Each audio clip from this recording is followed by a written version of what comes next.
Welcome all our viewers to today's teaching on the Rock Channel. My name is Reverend Dr. Uchomachuku, your host. I do hope you are following the teachings and you are enjoying what is coming to you from this channel. It's a channel that believes that a life that is built on the principles and values of the Word of God is a life that is built on the rock, and that rock will withstand the inevitable storms of life. We'll be bringing teachings on marriage across to you. Marriage is the first institution that God established after creation. Marriage is the bedrock of the home, the church, and the society. And the reason why we're bringing these teachings across to us is because there are a lot of things happening in our marriages today that are posing a great challenge to the peace, the tranquility, and the joy that should be in our homes and in the society. Many marriages are at the brink of collapse. Many have already collapsed.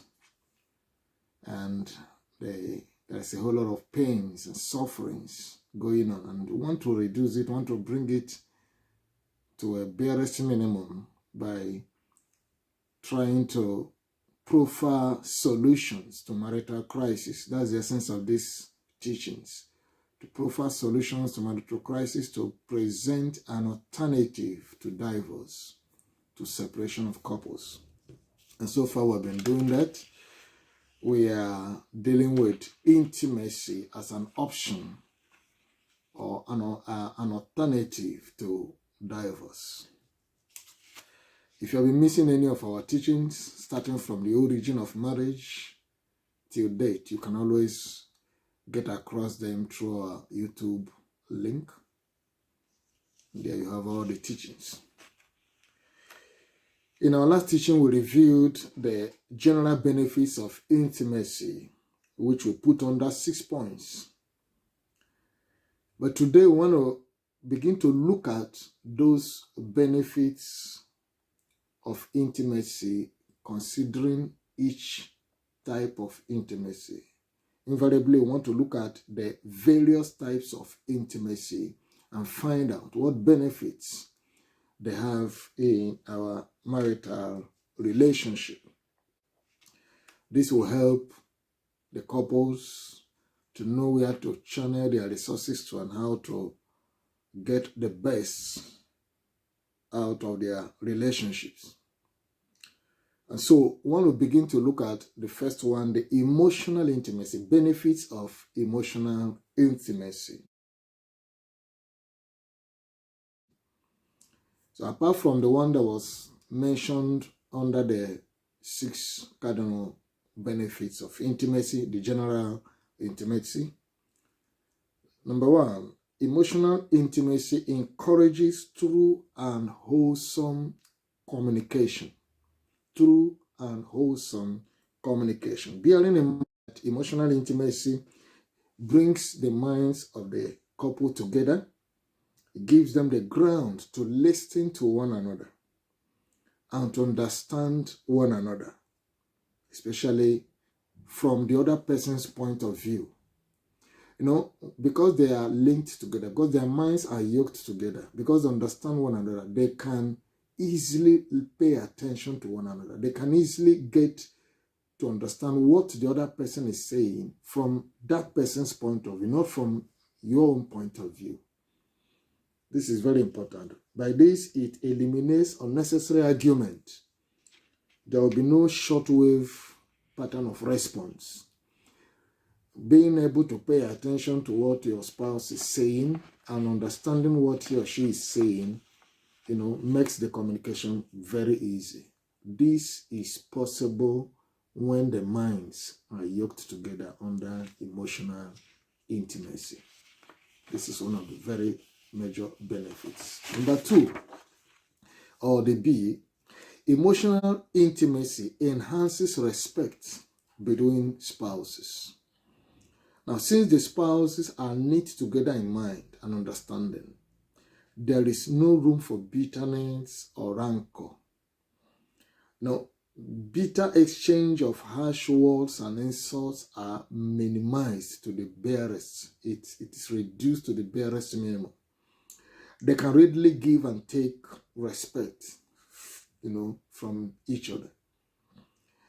Now, respect allows spouses to consider each other's sentiment, especially when there is conflict. So because I understand my wife and she understands me, because we are linked together in the mind, we are knit together, we are bound together in our mind, the tendency of respecting one another, trying to, follow the other person's sentiment, trying to pay attention to how that person feels, how the other person feels, how she feels, or she paying attention to how I feel. We tend to give each other respect. So emotional intimacy enhances respect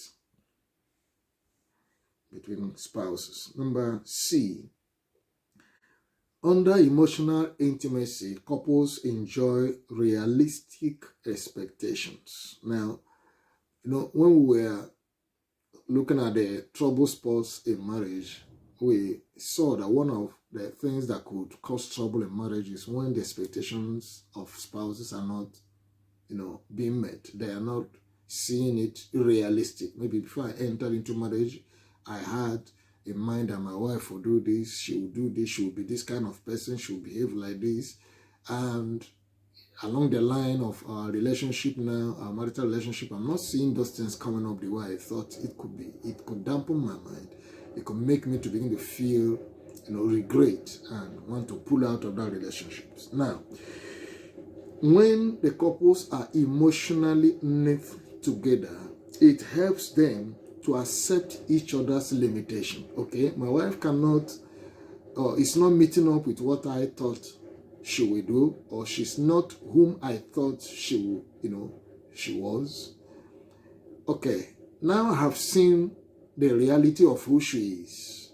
But because I love her, because we are knit together, because our minds are knit together, because I understand her deeply, because we have this feeling that is bound together in love, I am able to accept her limitation. I can tolerate her limitation.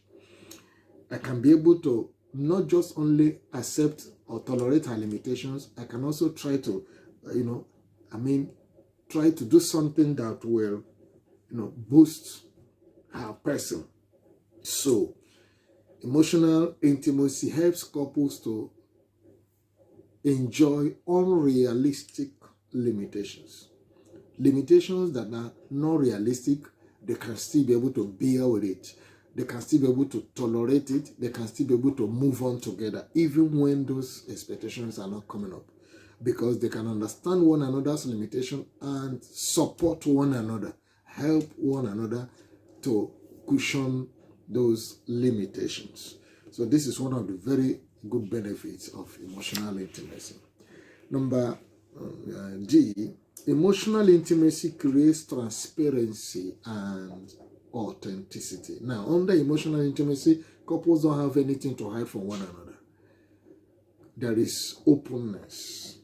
There is deep sharing of true feelings. There is nothing like pretense. I open myself to my wife. She opens herself to me. We don't hide anything from one another. We see each other just as we are.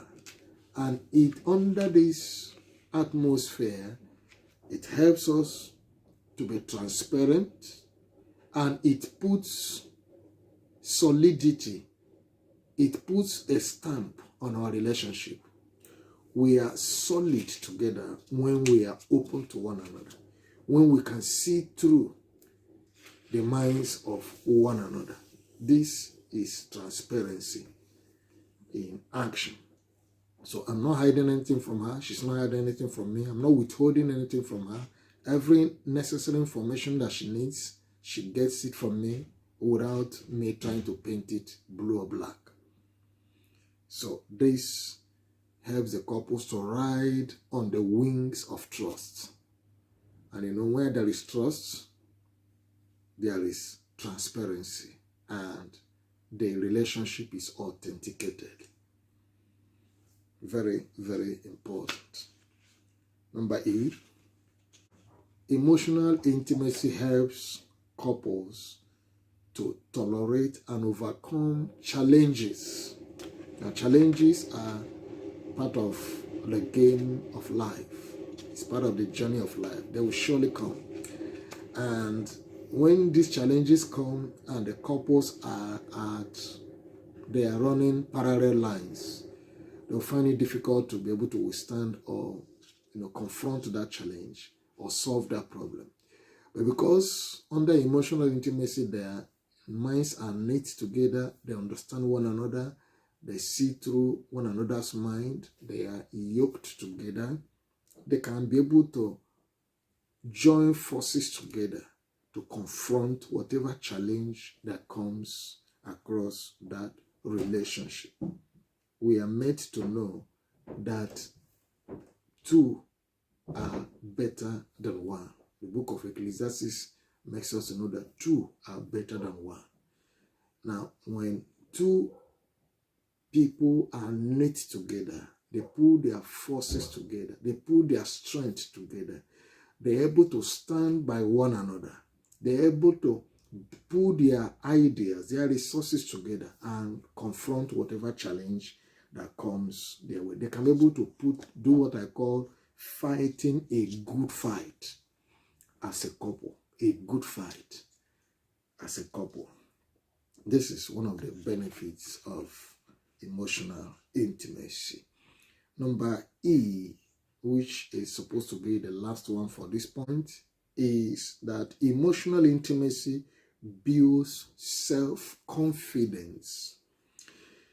Now, self-confidence is built when one feels that he or she is accepted, respected, and have feeling of fulfillment. Now, when I know that my wife accepts me just the way I am, I'm not pretending about my person.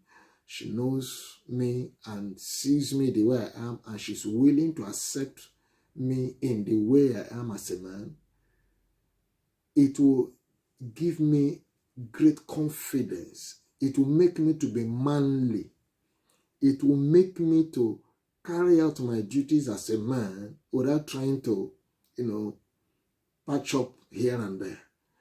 I will have this confidence.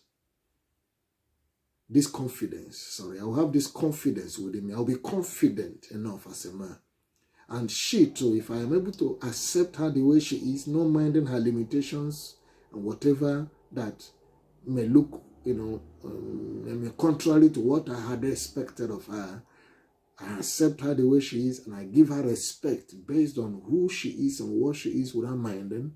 It will also make my wife to be womanly enough. She'll be able to carry out her duties as a wife and as a mother to the children without flinching. There is this self-confidence that is built in spouses when they are emotionally related. So it makes both of them to be happy together and help build each other's self-esteem. Now, I want to believe that you have gotten something from these teachings today. Emotional intimacy has all these benefits, and you can imagine a marriage without, or where the couples are not emotionally related or intimated. You can imagine what they are missing. But I want to believe that the knowledge you have received today, you will be able to begin to enhance them in your relationship, in your life, and see the benefits being manifested. If you are blessed through this teaching and our previous teachings, please do subscribe to this channel and help share it to somebody. Pass it on to somebody out there, maybe any of your friends or relatives. You don't know whom you could be helping. You don't know which relationship is just at the brink of collapse, and this teaching could help resuscitate that relationship. So go ahead and share it to your loved ones and let them also pass it on.